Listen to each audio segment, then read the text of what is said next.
بسم اللہ الرحمن الرحیم۔ السلام علیکم ناظرین، آج مجھے سورہ المجادلہ کا خلاصہ بیان کرنا ہے۔ سورہ المجادلہ قرآن حکیم کی 58 نمبر سورہ ہے۔ اس کے 3 رکوع ہیں، 22 آیات ہیں، 5 پیرائیں ہیں اور اس کے کل الفاظ کی تعداد 525 ہے۔ اس کا نام اس کی پہلی ہی آیت سے ماخوذ ہے، قد سمع اللہ قول التی تجادلک فی زوجہا، یعنی اللہ تعالیٰ نے اس عورت کی بات کو سن لیا جس نے کہ آرگومنٹس کیے اپنے خاوند کے بارے میں، اپنے زوج کے بارے میں،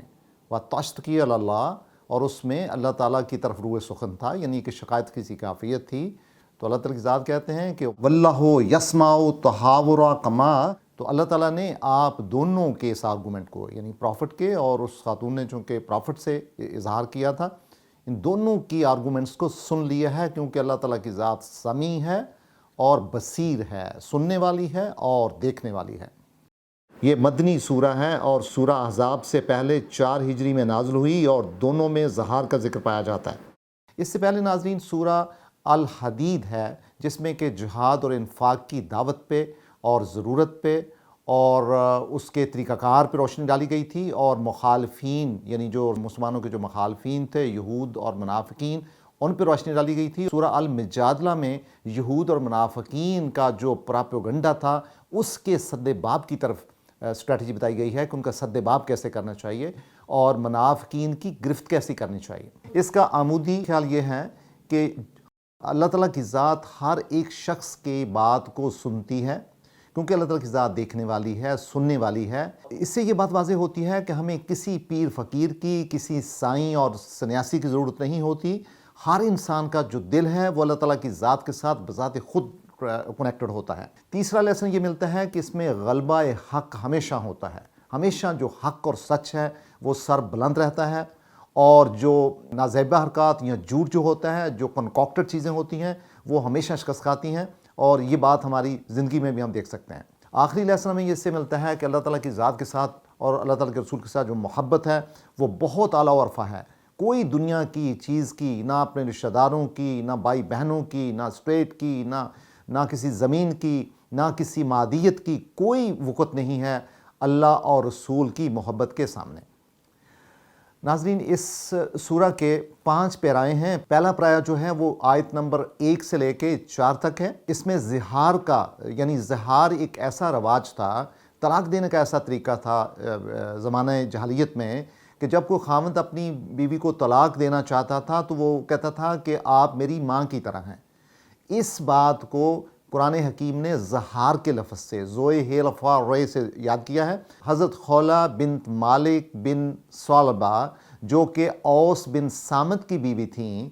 وہ رسالت مآب کے پاس آئیں کہ ان کے خاوند نے ان کو کہا ہے کہ تم میری ماں کی طرح ہو، جس کا مطلب ہے کہ وہ طلاق دینا چاہتا ہے۔ تو لہٰذا انہوں نے آرگومنٹس کیے کہ ان کی فیملی، ان کے بچے بہت چھوٹے تھے، اور حضرت اوس جو تھے وہ بڑی عمر میں تیزی والی طبیعت ان کی ہو گئی تھی، جس میں ان کا کنٹرول نہیں تھا اپنی طبیعت پہ، اور انہوں نے یہ بات کہہ دی۔ تو رسالت مآب کو جب انہوں نے کنونس کیا، قرآن حکیم کہتا ہے قد سمع اللہ، کہ اللہ تعالیٰ نے سن لیا قول التی تجادلک، کہ جو بات تم سے انہوں نے کی، یعنی حضرت خولہ کی طرف اشارہ ہے، فی زوجہا، یعنی اپنے خاوند کے حوالے سے، اور اس میں اللہ تعالیٰ کی طرف شکایت پائی جاتی تھی۔ واللہ یسمع تحاورکما، تو اللہ تعالیٰ نے ان دونوں کی بات کو سن لیا، یعنی حضرت خولہ کی طرف اشارہ اور رسالت مآب کے ساتھ جو وہ بات کر رہی تھیں، دونوں کی طرف اشارہ ہے۔ ان اللہ سمیع بصیر، اللہ تعالیٰ کی ذات سننے والی ہے اور بصارت والی ہے، یعنی دیکھنے والی ہے۔ وہ لوگ جو کہ زہار کرتے ہیں اپنی بیویوں کو اپنی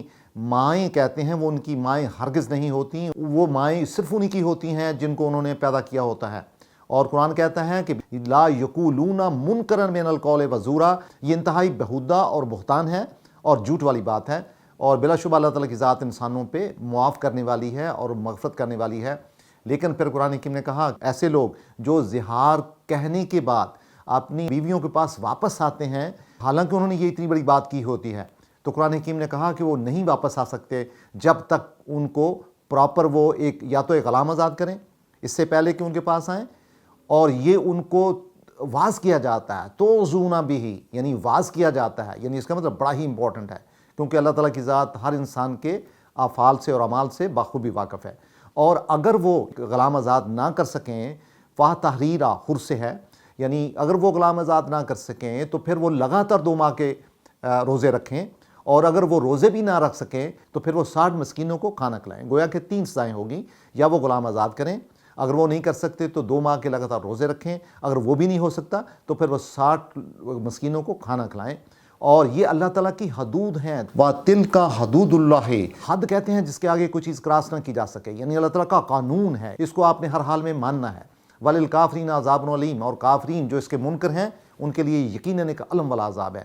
ناظرین، جو اس کا دوسرا پیراگراف ہے وہ 2 آیتوں پہ محیط ہے، 5 اور 6 نمبر آیات پہ۔ اس میں کہا جاتا ہے کہ وہ لوگ جو مخالفت کرتے ہیں اللہ کی اور رسول کی، اور قبتوا کما قبت، یعنی فیوچر میں ایسے لوگوں کی جو اللہ تعالیٰ کے مخالفین ہیں وہ تباہ و برباد ہو جائیں گے، بالکل اسی طرح جس طرح ماضی میں قومیں تباہ و برباد ہوتی تھیں۔ اور اللہ تعالیٰ کی ذات کہتے ہیں کہ ہم نے اپنے پیغامات واضح طور پہ آپ کو دے دیے ہیں، اور جو کافرین ہیں، اس کے جو منکر ہیں، ان کے لیے بہت بڑا ٹھہرا ہوا عذاب ہے۔ اس میں دیکھیں، اس میں مضمون جو ہے ایک شخص سے، حضرت خولہ کی شکایت سے، یعنی انفرادی سطح سے جو مضمون ہے وہ ایک انسانیت کی سطح پہ آ گیا ہے۔ پھر اس دن کا حوالہ ہے جو یوم قیامہ ہے یا یوم حساب ہے، کہ جس دن اللہ تعالیٰ کی ذات ان کو ساروں کو اکٹھا اٹھائے گی، اور وہ ان کی خبر دے گی ان کو جو وہ کیا کرتے تھے۔ آساہ اللہ، یعنی اللہ تعالیٰ کی ذات نے شمار کر رکھا ہے، وَنَسُوهُ، اس کو کتبہ کیا ہوا ہے، لیکن آپ لوگوں نے اس کو بلا دیا ہے۔ اور پھر ظاہر ہے کہ وہ جو لکھی ہوئی چیز ہے وہ اللہ تعالیٰ کی ذات کے پاس محفوظ ہے، بالکل اسی طرح جس طرح ہمارے ٹیلی فون کی سم پہ چیزیں محفوظ ہوتی ہیں، ہماری روح پہ، ہمارے نفس پہ، اور ہماری جو شخصیت ہے اس کے اندر بھی یہ چیزیں ایسے ہی محفوظ ہیں۔ ناظرین، جو تیسرا پیراگراف ہے وہ منافقین کی اور یہود و نصارہ کی جو خفیہ ساز باز تھی اس کے بارے میں بتایا گیا ہے کہ کس طرح جو مخالفین ہوتے ہیں وہ ایک حق کے خلاف سازشیں کرتے ہیں، اور یہ بتایا گیا ہے کہ آپ کو پتہ ہونا چاہیے کہ اللہ تعالیٰ کی ذات جو ہے وہ ہر چیز سے واقف ہے، جو آسمانوں میں ہو یا زمین پہ ہو، اور کبھی نہیں ہوتا کہ لوگ 3 ہوں اور چوتھی اللہ تعالیٰ کی ذات نہ ہو، اور اگر 4 ہوں گے تو 5ویں ہوگی، اور اگر 5 ہوں گے تو 6ٹھی ہوگی، تو اس سے نہ نیچے اور نہ اوپر، جس کا مطلب ہے کہ انتہائی پرسائزلی اللہ تعالیٰ کی ذات ہر چیز پہ، یعنی اللہ تعالیٰ چونکہ اومنی پریزنٹ ہے، یعنی ہر جگہ موجود ہے، تو یہ ہو نہیں سکتا کہ اللہ تعالیٰ کی ذات کہیں موجود نہ ہو۔ لہٰذا جہاں بھی آپ جائیں گے اللہ تعالیٰ کی ذات اس سے بخوبی واقف ہوگی، کیونکہ سمیع و بصیر بھی ہے، اور وہ آپ کو اس دن قیامت کے دن اس بات کی خبر دے گی جو کہ آپ کیا کرتے ہیں، کیونکہ اللہ تعالیٰ کی ذات ہر چیز سے بخوبی واقف ہے۔ نجوہ کہتے ہیں سرگوشی کرنا، یعنی مجلس کے اندر کان میں کسی بندے سے کوئی بات کہنا۔ قرآن حکیم نے سختی سے منع کیا ہے کہ مجالس میں جب آپ کانا پھوسی کرتے ہیں یا سرگوشی کرتے ہیں تو یہ بہت بڑا عیب سمجھا جاتا ہے، چونکہ اسی سرگوشیوں کے ذریعے اسلام کے خلاف سازشیں بھی ہو رہی تھیں ان دنوں میں، رسالت نبوت کے دور میں۔ تو لہٰذا قرآن حکیم نے اس کو سختی سے منع کیا ہے، اور پھر کہا ہے کہ ایسے لوگ جن کو ہم سرگوشیوں سے منع کرتے ہیں پھر وہی وہ کام کرتے ہیں جس سے ہم منع کرتے ہیں، یہ گناہ کا کام کرتے ہیں، سرکشی میں ہوتے ہیں، اور رسالت مآب کی نافرمانی میں ہوتے ہیں۔ اور جب رسالت مآب کو آ کے ملتے تھے یہ لوگ منافقین اور یہود، تو ان کو اس طریقے سے اسلام کہتے تھے السلام علیکہ، یعنی السلام کہتے ہیں تباہی کو، یعنی اب تباہ و برباد ہو، السلام علیکہ، حالانکہ اصل جو سلام ہے وہ السلام علیکہ۔ تو رسالت مآب بھی جب اپنے صحابہ کو کہتے تھے کہ جب یہود و نصارہ السلام کہیں، السلام علیکہ کہیں، تو ان کو بھی سمپل کہیں علیکہ، یعنی جو چیز آپ کہہ رہے ہو وہ آپ پر ہی ہو۔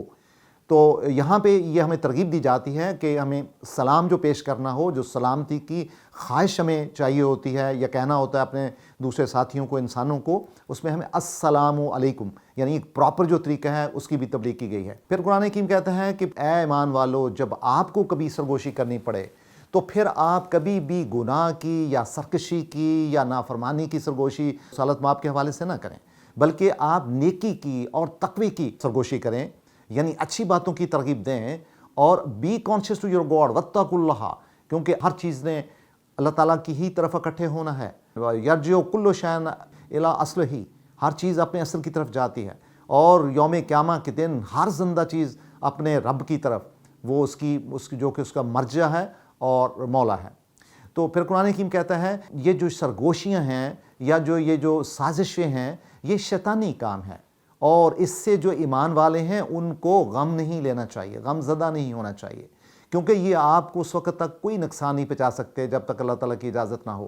اللہ تعالیٰ کے قوانین کے مطابق ہی نقصان پہنچتے ہیں، اور اللہ تعالیٰ کی ذات چونکہ ہمیشہ حق کے ساتھ کھڑی ہوتی ہے، لہٰذا درمیان میں مشکلات آ سکتی ہیں، لیکن یہ کبھی نہیں ہو سکتا کہ جو جھوٹ اور باطل ہو اس پہ حق پہ فتح ہو، کبھی نہیں ہو سکتا۔ ہمیشہ حق کی فاتح ہوتا ہے اور غالب ہوتا ہے۔ لہٰذا جو مومنین ہیں ان کو چاہیے کہ اللہ تعالیٰ کی ذات پہ بھروسہ رکھیں اور اپنے ایمان میں پختہ رہیں اور مصمم رہیں۔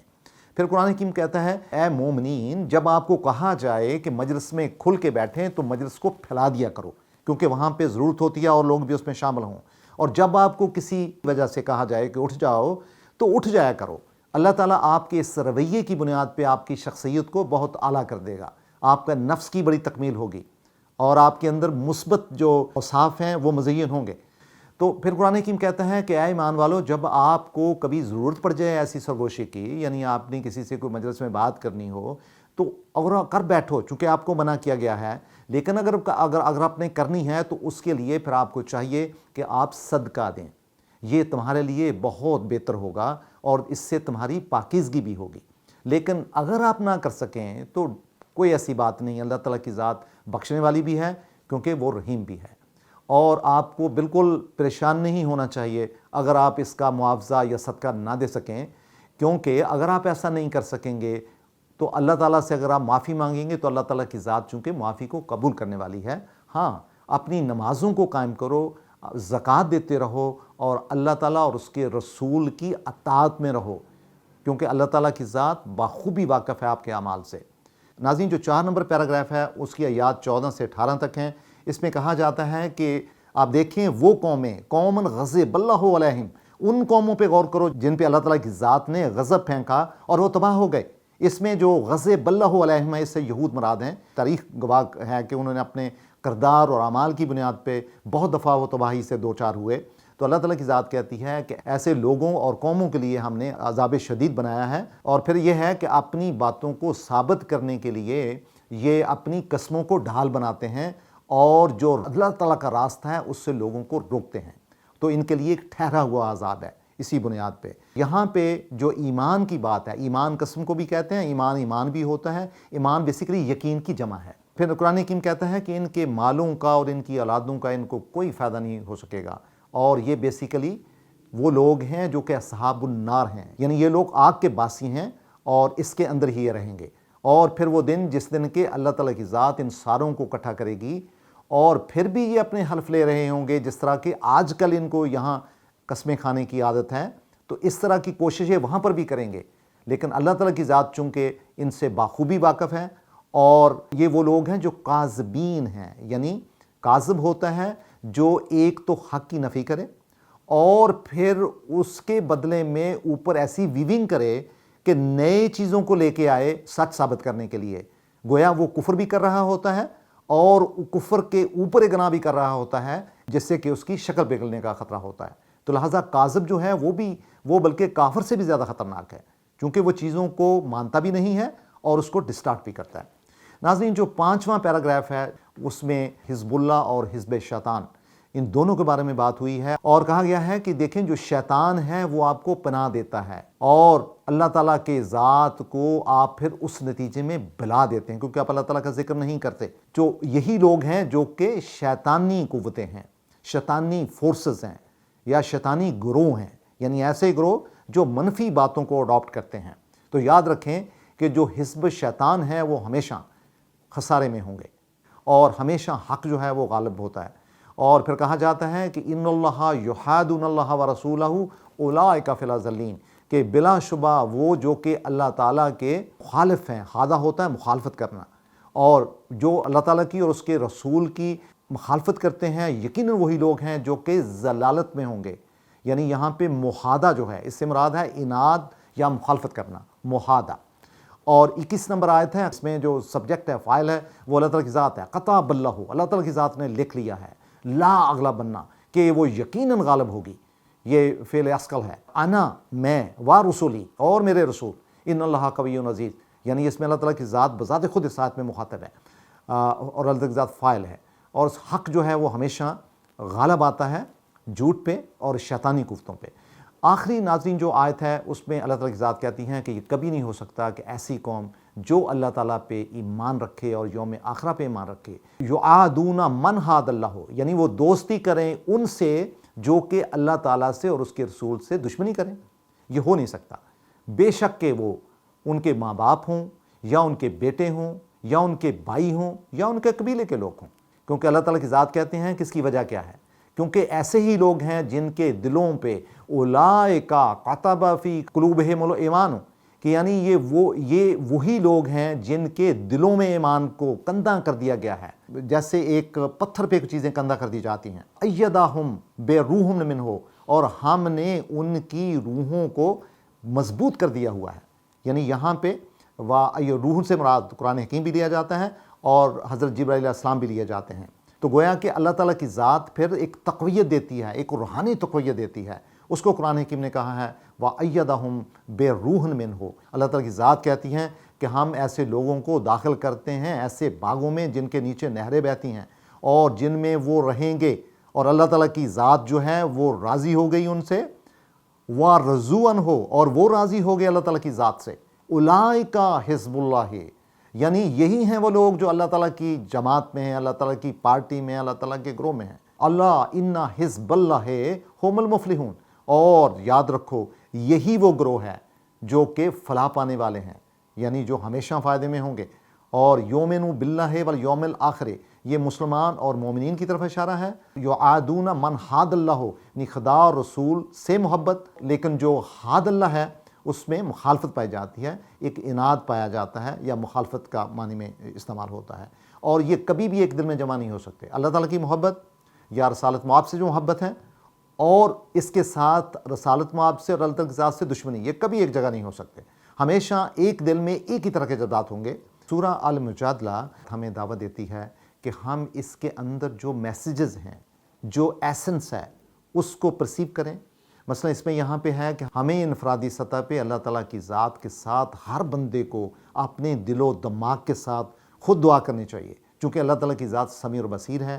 اور جو حق ہے وہ ہمیشہ غالب آتا ہے، اور اللہ تعالیٰ اور اللہ کے رسول کی محبت کے مقابلہ میں باقی دنیا کی اور رشتوں کی جو محبت ہے وہ ان کا مقابلہ نہیں کر سکتی۔ ہمیں سورہ المجادلہ اپنی 22 آیات کے ساتھ یہ دعوت دیتی ہے کہ ہم اس کا بغور مطالعہ کریں، اس کے صرف اور نحو کو سمجھیں، اس کے معانی پہ غور کریں، اپنی نمازوں میں بھی اس سورہ کو یاد کر کے ہم لانچ کریں، اور اس کی جو مطالب اور جو لیسن ہم اس کے اندر پائے جاتے ہیں اس کا اطلاق اپنی زندگیوں پہ کریں۔